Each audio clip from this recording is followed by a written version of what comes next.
Okay, I'll go ahead and get started. We're going to be talking about, thanks for coming, by the way, appreciate it. I know it's getting late in the day here. We're going to be talking about digital experience management. As you can tell by my intro slide here, it's a concept that has already gone by many names, even though it's a new concept. In the commercial world, something really similar is something you probably heard of, just marketing automation.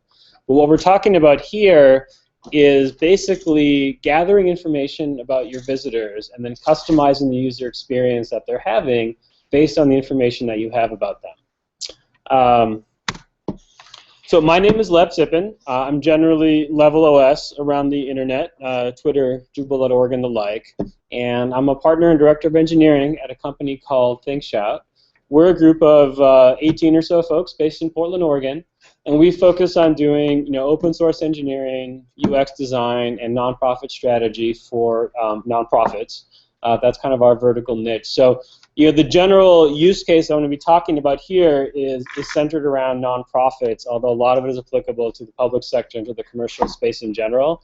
That's just our kind of niche and what I'll kind of focus, the story around what digital experience management is for the purposes of this chat. And one of the things that we always do at ThinkShout is we've always kind of led with engineering our open source contributions. So, with Drupal, there's a lot of ways to, skin the cat, so to speak. And, so I'm going to be when I get to the part where we're talking about how to do this in Drupal, I will be focusing on the tools that we're most familiar with and that we have generally authored. But those are all widely adopted in the Drupal community. They're not really niche products. And I'm happy to chat about and explore other ways to accomplish some of these same goals using other tools as well. So we're going to start by kind of telling the story of a fictitious nonprofit. It's a pet shelter called Think of the Pets, so be prepared for a number of cute puppy and kitten slides. And we're going to tell the story of how people interact with this website, without a CRM, with a CRM, and finally with the CRM and CMS integrated together, which is kind of what we're most excited about and think offers the most opportunity.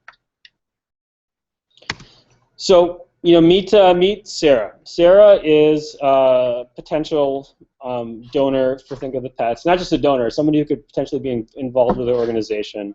She loves animals. One day she's on her Facebook feed and a friend tells her about this upcoming auction at Think of the Pets, and there's a link to the site, and Sarah loves animals, and she's like, okay, let me check it out. So let's explore what happens, with Sarah's experience on the Think of the Pets website without a CRM at all. So initially, Sarah gets to the homepage of the site, and she sees these pictures of these adorable puppies. And again, not only does she love animals in general, but she particularly loves puppies. She's drawn to the cause as well. She sees all these stray animals on her street all the time, and she wants to donate some money to help out. So she donates $100, which is really generous. And not only does she donate money, but she also volunteers to help out at an upcoming auction that they're having. So far, so good. Sarah's officially engaged with Think of the Pets, and she's given them money and offered her time, which is even more valuable. However, yeah, all set up, yeah. However, nothing happens. Months go by. Sarah never hears from them. She doesn't know what happened. She kind of forgets. Then one morning on the radio, she's listening to public radio because she's that kind of person, and then she hears the sponsored by Think of the Pets ad leading up to the news, and she's like, I remember I gave them money and I was going to volunteer for this upcoming event. Let me revisit their site. Let me go back there and see what's going on.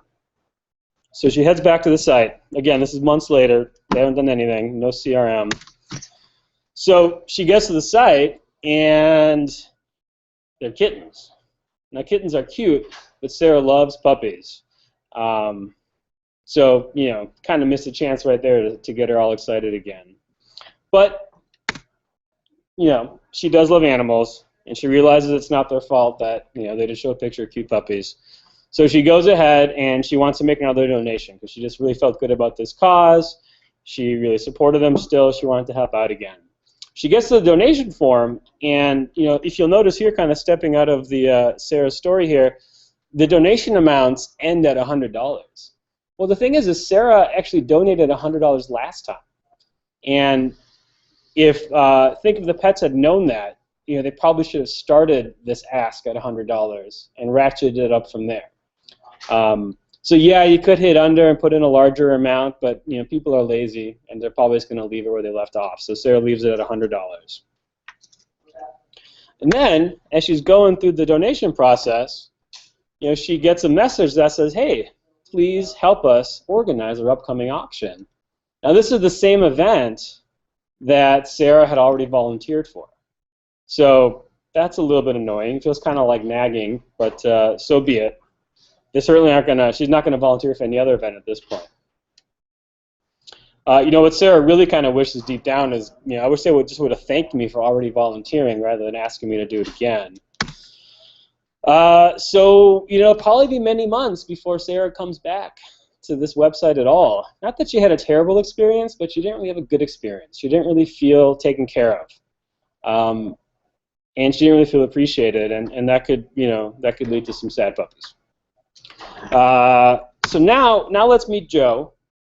Joe works in the development department of Think of the Pets. And those who aren't familiar with nonprofit operations, the development department is those who seek, process, and engage the donors. But poor Joe. Joe's got he has no record of past interactions with Sarah. He's forced to use the same messaging for everybody because he doesn't have a way to customize it.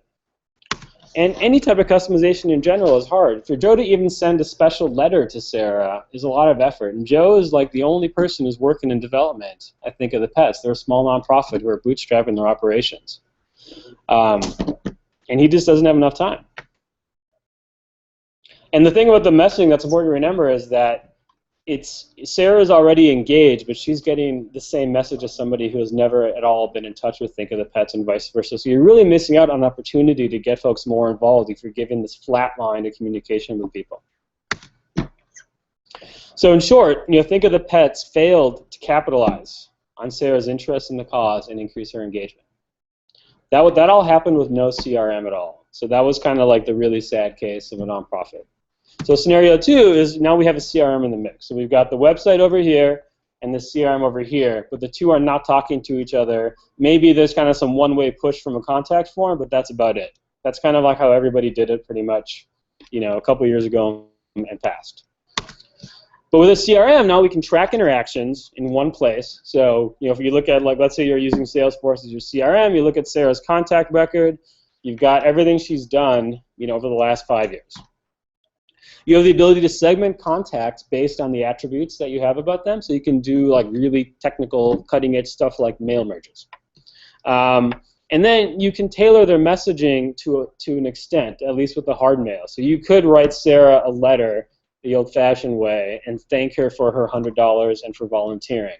But imagine doing that for 10,000 donors. It'd be pretty difficult to do in a meaningful way.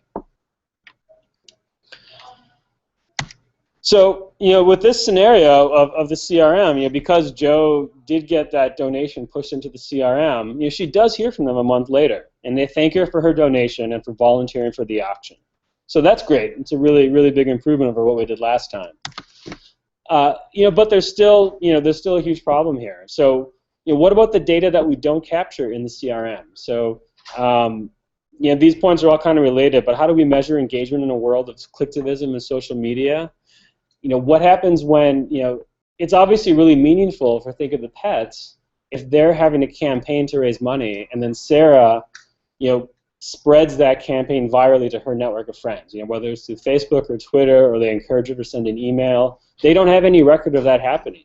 They don't know when she looks at a particular page, when she comments on a blog post, when she registers for an event, when she, shares something on social media. All that stuff doesn't get tracked. And then also, very importantly, is there's no real-time or even asynchronous, for that matter, feedback or customizations taking place based on her engagement with the organization. That said, with the job, Joe's job is certainly easier and more rewarding. He has data all in one place, if it gets in there, about Sarah that he can use to reach out. He can know what she's done in the past. But it's important to remember that that communication that Joe has with Sarah is very one-way. So Joe can customize his messaging to Sarah when he goes to her. So like when Think of the Pets reaches out to someone because of the CRM, they now have the ability to customize that experience, but not the other way around. So when Sarah goes to them, it's going to be the same experience every time. That's a really important point to remember. So that's what we're trying to solve by integrating the CRM and the CMS into one system. So we're going to revisit Sarah's experience now with the CRM and the CMS together. So we already know that Sarah loves puppies because last time she visited the site and completed a donation, there's a checkbox, there's a form that said, hey, what are your interests? What are your favorite animals? We like to know these things. So Sarah said, hey, I love puppies. So Think of the Pets is savvy and on top of it. So because they know who Sarah is and they know that she likes puppies, they're able to show her a picture of puppies on the homepage. Bring them on. That gets her really excited. And obviously that's kind of a trite example to demonstrate the fact that you can customize the content and tailor the experience that the person's having. So a more meaningful one would also, although the emotional appeal of puppies is pretty strong, but a more meaningful one might be also thanking her for her donation, showing her events about the interest that she's demonstrated, other things like that. So then we get to the ask. So first, let's make sure we thank Sarah for her past contribution if she makes it this far. And then, if she does get to the point where she's willing to donate again, let's start with where her last donation was. And let's even tell her, hey, here's what you donated last time. Maybe we can do a bit better this time. That would be awesome.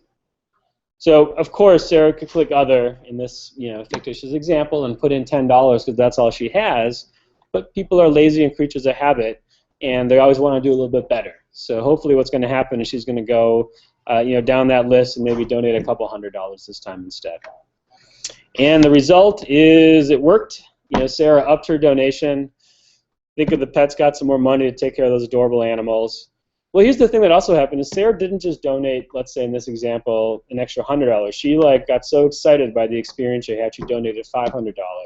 Well, Think of the Pets has set up a trigger that if your donation is significantly higher value than your previous one, they're going to send a special email to Joe so he can reach out and give Sarah a special thank you, which is going to make her feel really appreciated. They're going to know she's engaged, and they're going to really cement that relationship and hopefully get more out of it in the future. So now that we've got the CRM and the CMS integrated together, we can track everything and feed all that data into the CRM. So I kind of listed a few examples here, and I mentioned these earlier, but leaving a comment on a blog post, looking at a particular page, purchases, donations, event registrations, social media sharing, really any interaction that you can think of that a person would have on your site, you could decide to track that and feed it into your CRM when they're integrated together. What you can also do is geographic targeting. So either using the Geo API in your browser, or just the fact that you have Sarah's address and you know who she is, you know where she lives, so you could, for example, show her events that are near her and ask her to volunteer at those rather than just kind of serving up the same old event that you might be promoting at a particular time. Give her something meaningful and contextual. So another concept I want to talk about that you can explore when you have your CRM and your CMS linked together is the concept of engagement scoring. So this is basically kind of like a three-step loop where you define what your scores are. And what scores are is they're an arbitrary value, but it has a lot of context within your organization. So you define these set of scores, and then you figure out the trigger points at which to record them. So there could be some of the same interactions we talked about earlier, again, like leaving a comment on a blog, looking at a page, making a donation. You decide what all those interactions are worth to your organization in terms of measuring engagement. And so not only do you have a full log of all of those scores, but they also sum up to a total value. Or in some cases, you can make a pyramid out of it, an engagement pyramid, and you can kind of categorize people somewhere on that pyramid. But you've got that single value then. So Sarah is either platinum or 1,000, whatever it is to your organization. And then you can begin to customize their experience based on that engagement score. So you can do things like A/B versions of content. You can show like one version of content to your platinum users and another set to your silver users. You can offer discounts. You can do targeted campaigns. So when you show that donation form, you could say, hey, anybody who is engaged over X amount, give them this messaging and these donation options. That's kind of a more generalized customization rather than the one we looked at earlier. Of course, you can do targeted messaging. You could do mass emails really easily based on that engagement score. There's no bounds to the creativity here, just like in terms of what you record. How you respond also is only limited by what you could think of in terms of interactions on the site.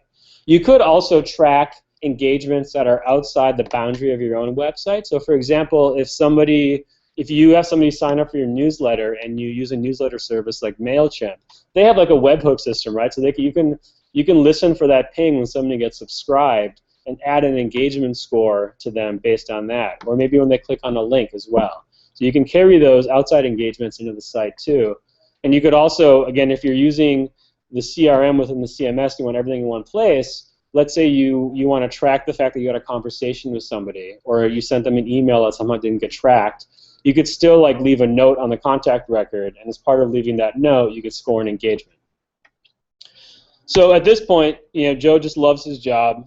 All the contact data is in one place.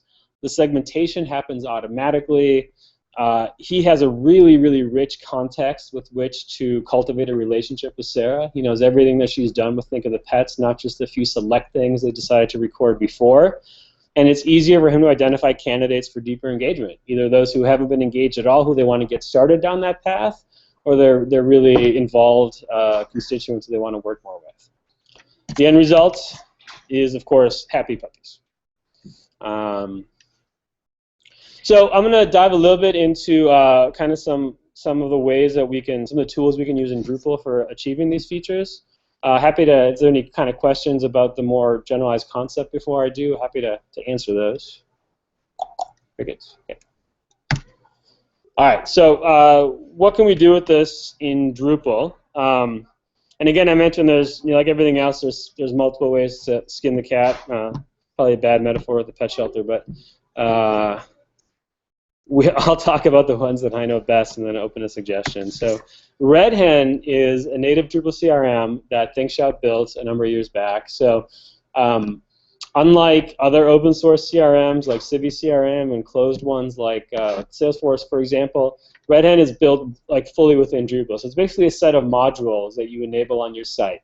And what it does is it totally eliminates the boundary between your CRM and your CMS. So everything that you're used to and familiar doing with Drupal, like building views, creating context, using the rules workflow, defining contact bundles and adding fields to them, you can do all of that with contacts in Red Hen. So out of the box, Red Hen is it's basically contacts, organizations, and connections. Hopefully that part's pretty straightforward. The engagement scoring system that we defined, so there's some kind of built-in ability to score engagements, like when you're leaving notes. We got really comprehensive integration with rules, so you can be like a non-technical programmer and go in and define these engagements yourselves.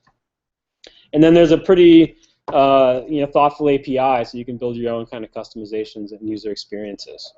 There's a membership system, so for associations, Drupal Association, for example, they're not on Red Hen, but we're working on it. But if they were, you could buy either organizational or individual memberships, through Red Hen, and they'd all be, you could do paid ones with Drupal Commerce, and basically when you have an active membership, it grants you an elevated privilege on the site, and that's all kind of customizable and configurable. There's a donation system built in, so you can craft custom kind of one-page donation campaigns, integrate, process the payments with Drupal Commerce. So you've got that whole ecosystem available to you, but it's really easy to craft these campaigns. And of course, the contact data gets pushed into Red Hen. So this last point here is that sometimes you need more than just what Drupal can offer natively, and you need the power of an enterprise CRM. And the one that we work with most closely is Salesforce because of its popularity and its push in the nonprofit and public sector space. I went to the keynote, to Karen's keynote yesterday, and I was kind of asking her what CRM they're using, and I was really surprised that the White House is using Salesforce. That was kind of surprising. But we do a lot of integration with Salesforce. It's pretty popular.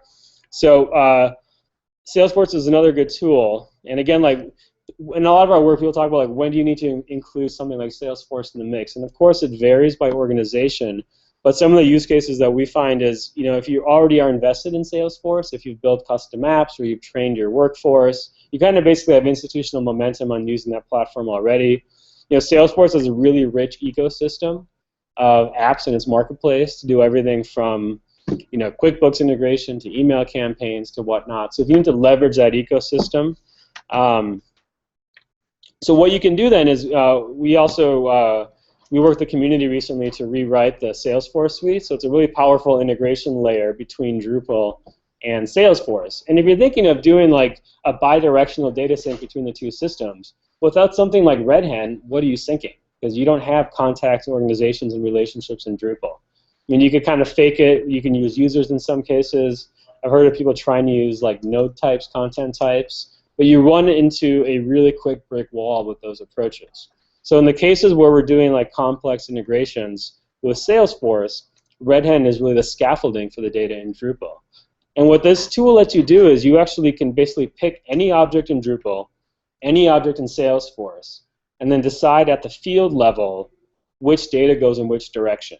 So for example, you may want to like take the the Drupal ID or the Drupal username and do that, read-only, push that to Salesforce so you have it there. The email and the name you may want to sync. The engagement score that you're collecting in Drupal you may only want to push. So there's a lot of flexibility in the system. And it's pretty fast and flexible. We've done it with pretty big data sets. There's different, there's some performance enhancements there in terms of doing batch processing and whatnot. So that works pretty well. Another tool that's really handy is entity registration. So this has emerged as a canonical event registration solution for Drupal. It's also one that we wrote a while back.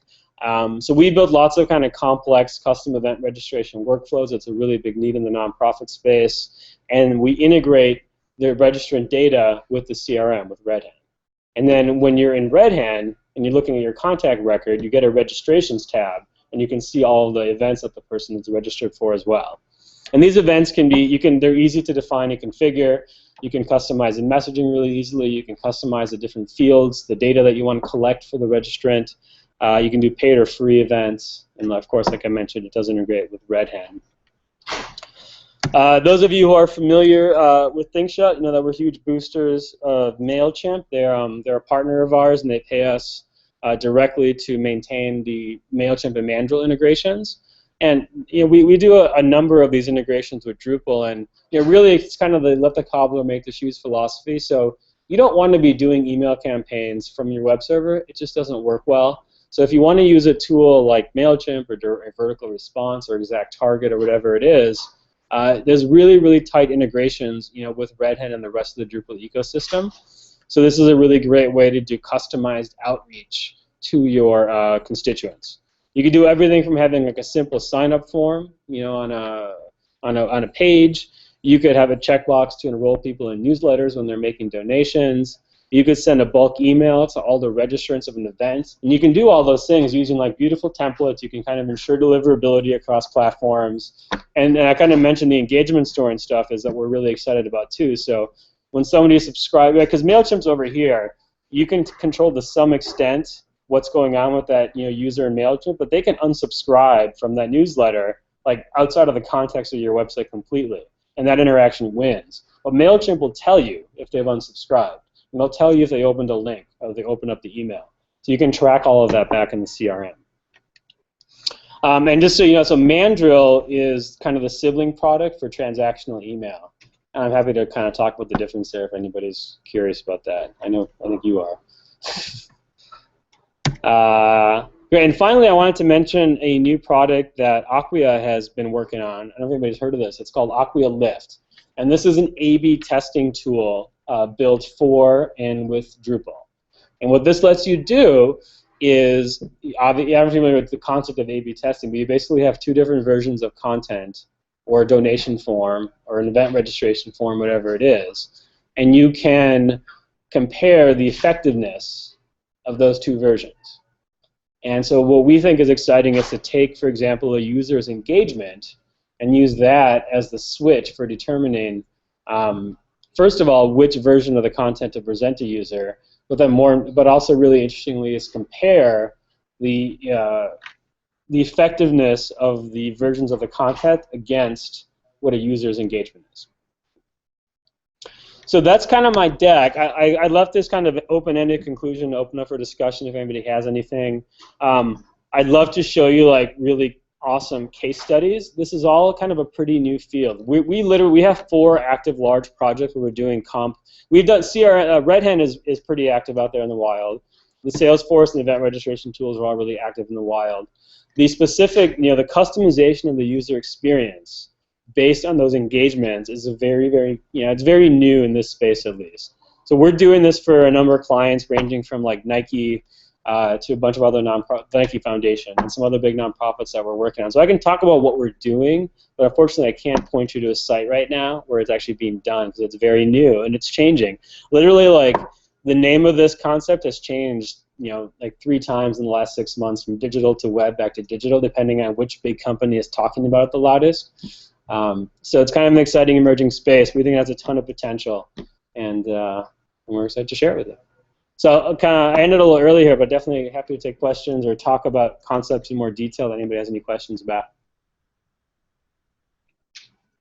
Yeah. Does this then make the round trip to the offline database of record? It certainly does, yeah. And so you want to talk about that specifically? Like, what do you mean? Well, so in my organization, we have Drupal for the website. Yeah. We have Convio for the CRM. Oh, yeah. And email and all of that sort of stuff. And then we have the offline database, and that is the database of record. That is the database that, is, if it's not in that database, it's not real.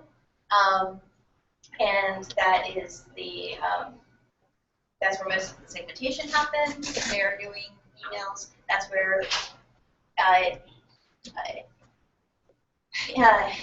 transactions or whatever that are not digital get recorded. So direct mail, right, calls up on the phone, whatever. So, I mean, this is all great, and I would love to have this, what you talked about here. Yeah. But if it can't finish the trip, it doesn't work that great. Well, I mean, it's, I guess my first question is, how does the data get in this canonical database? There's a data sync thing that happens between Convio and the offline database. We'd have to, that's something that we have to explore. I mean, if Convio can get in there, then then anything can. They have a notoriously inflexible, difficult to use system.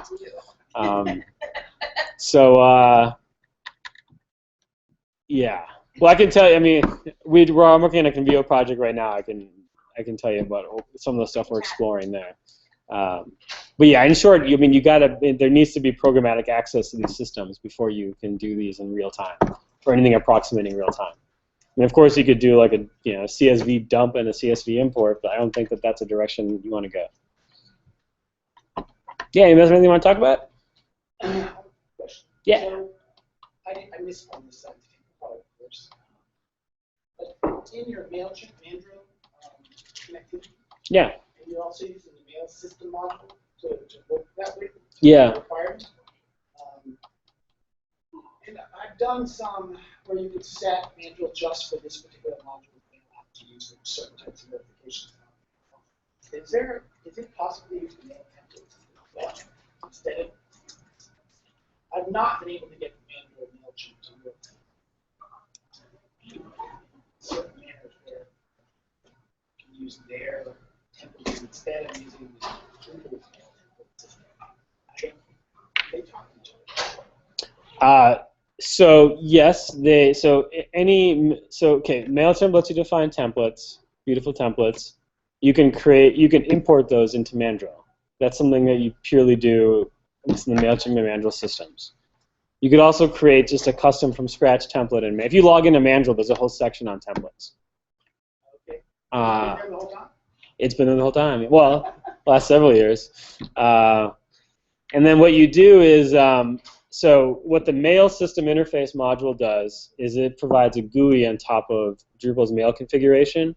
What that configuration lets you do, in short, is every email that's sent in your site has a special key. like whether it's a contact form or the password reset or a comment notification or a user registration, they all have to have a unique key.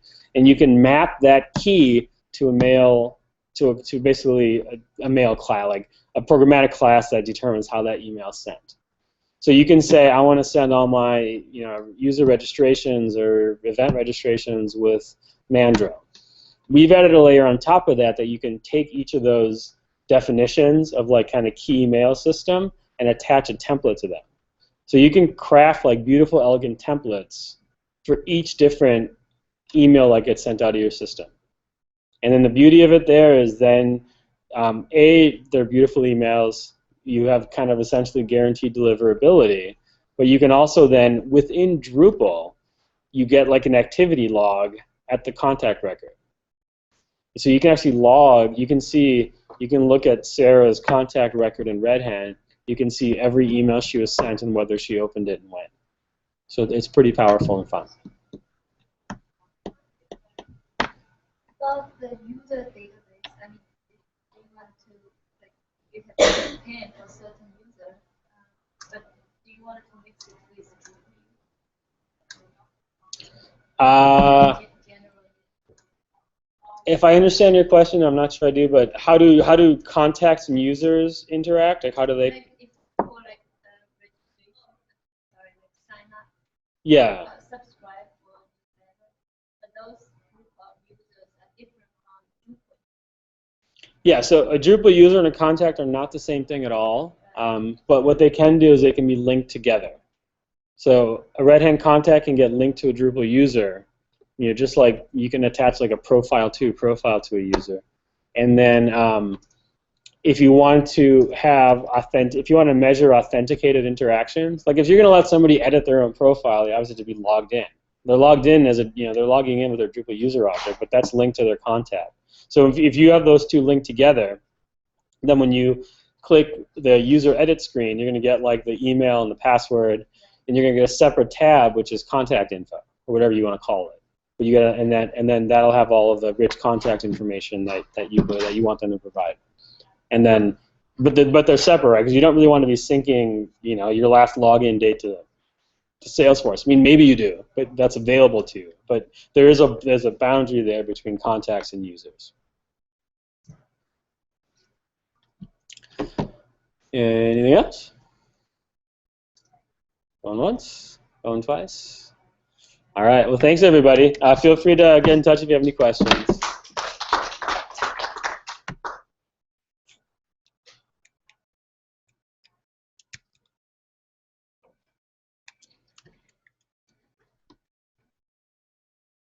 All right.